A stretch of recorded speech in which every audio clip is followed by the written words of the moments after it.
All right, now on to our fourth stop of our trip, Cozumel, Mexico. So I was really excited about this trip, and because I knew that we were going to be renting a scooter, so we decided not to do any excursions through the cruise line. I saw like different videos about renting a scooter on the island and being able to drive around the island, which was a lot of fun.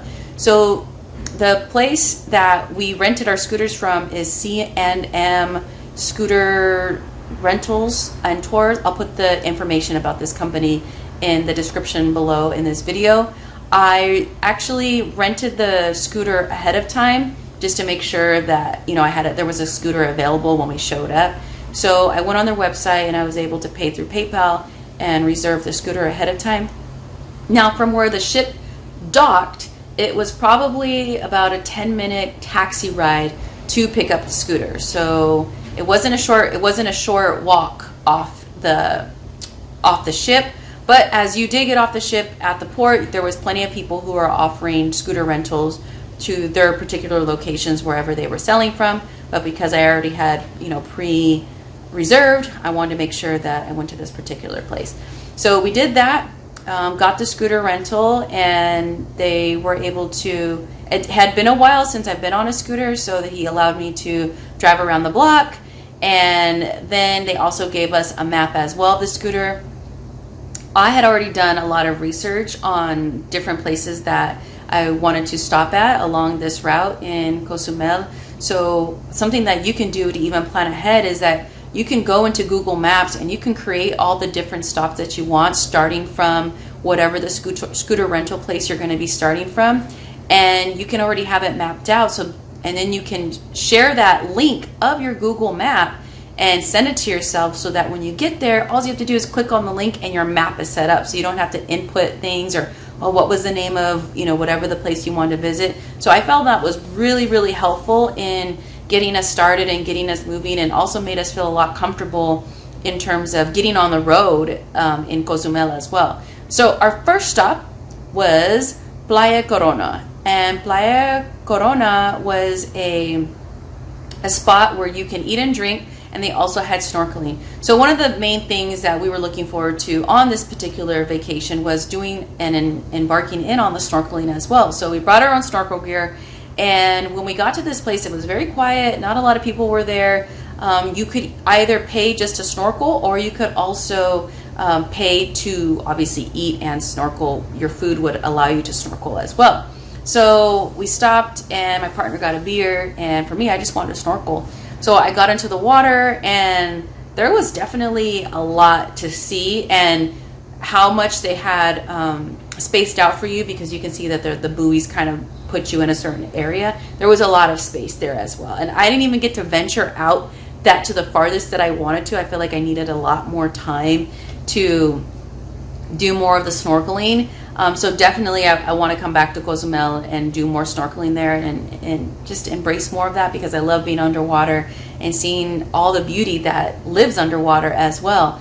And we did get a late start that morning, so we kind of wanted to just keep it moving and not get too stuck in one place, so that we can make the entire loop around the island.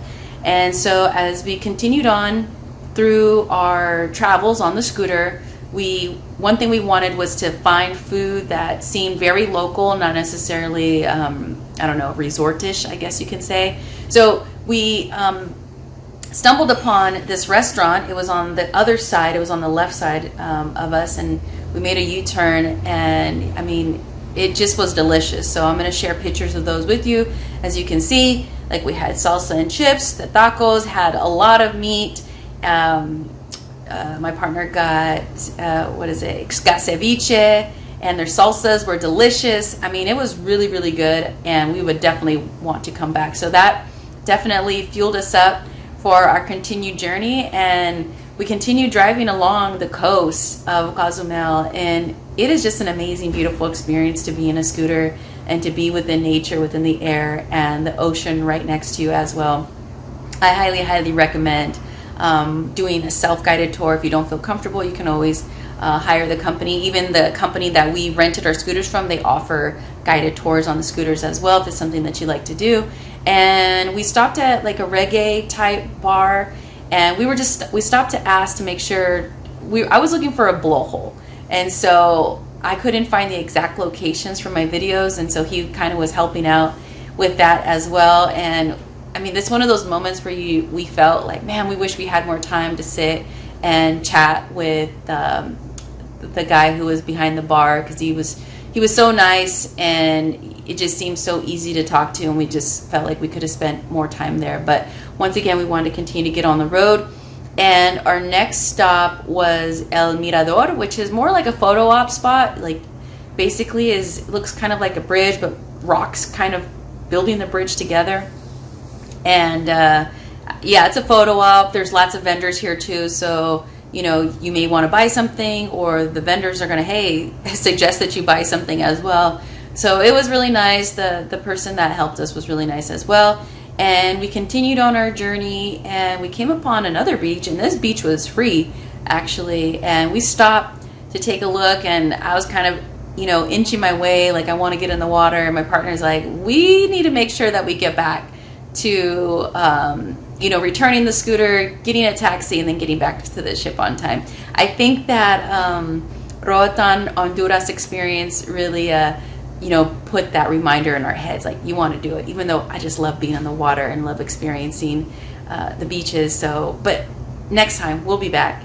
And so we concluded by we stopped at that beach. I don't know what the name of that beach is called, but you'll see it along the way. And there was also a bar / restaurant that was right there close by, and you saw people in the water and things like that. And there's a lot of different places to stop along your journey, riding around Cozumel as well. Like, it's not one and done, and there's plenty to see. If you're hungry, if you're thirsty, whatever it is, there's so much to do. And then as we started to conclude going around the island, we felt like we got more of where like the local vibes were, where like people that live here live, and it got a lot busier once we got closer to returning our scooter.